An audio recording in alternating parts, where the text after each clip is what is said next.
پتہ ہے بندہ نیک کون ہوتا ہے؟ جس کی تنہائی نیک ہوتی ہے، جو اکیلے میں نیک ہوتا ہے۔ تنہائی جس کی پاک صاف ہوتی ہے، اصل میں وہ بندہ نیک ہوتا ہے۔ ہمارے ہاں نا بالخصوص نوجوان نسل سے کہوں گا، تمہارے پاس سہولت آئی ہے موبائل کی، تمہارے پاس سہولت آئی ہے انٹرنیٹ کی، لیکن دیکھنا اس کی وجہ سے کہیں تمہاری تنہائی ناپاک نہ ہو جائے۔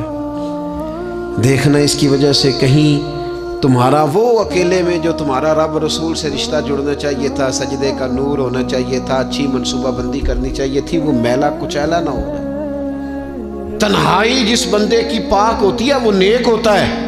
محفل میں تو ساری اچھی باتیں کرتے ہیں، محفل میں تو سارے لوگ ہی نیک ہوتے ہیں۔ یہ صحیح بخاری میں حدیث ہے، نبی اکرم صلی اللہ تعالیٰ علیہ وسلم نے فرمایا، میں اپنی امت کے کچھ ایسے لوگوں کو جانتا ہوں جو قیامت کے دن تہامہ پہاڑ کے برابر نیکیاں لے کے آئیں گے۔ تہامہ پہاڑ تھا ایک بڑا سفید رنگ کا، اس پہاڑ کے برابر وہ نیکیاں لے کے آئیں گے، لیکن فرمایا اللہ تعالیٰ ان کی نیکیوں کو ہوا میں اڑا دے گا۔ حضرت ثوبان رضی اللہ تعالیٰ عنہ نے عرض کی، یا رسول اللہ صلی اللہ تعالیٰ علیہ وسلم ہمیں یہ معاملہ کھول کر بیان کر دیں۔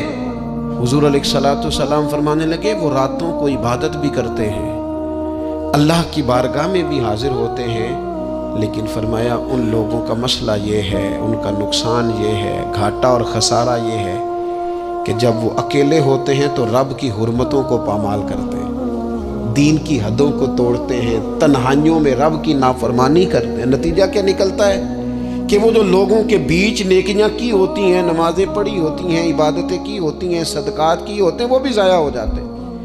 اگر یہ لوگ اپنی تنہائی پاک کر لیں تو ان کی باقی ساری عبادتیں بھی محفوظ ہو جائیں گی۔ اپنی تنہائی پر توجہ دیں، اپنی بالخصوص نوجوانوں، میری آپ سے بڑی درد مندانہ اپیل ہے، اپنی تنہائی میں نا رب کی بارگاہ میں حاضر ہو، اچھے ارادے کرو، اچھی منصوبہ بندی کرو، لمبی دعائیں مانگو۔ اکیلے جب ہو تو پھر نا وضو کر کے رسول پاک کی بارگاہ میں درود و سلام پڑھو، دلوں کو قوت ملے گی، حافظے مضبوط ہوں گے، تمہارے چہروں پر روشنی آئے گی۔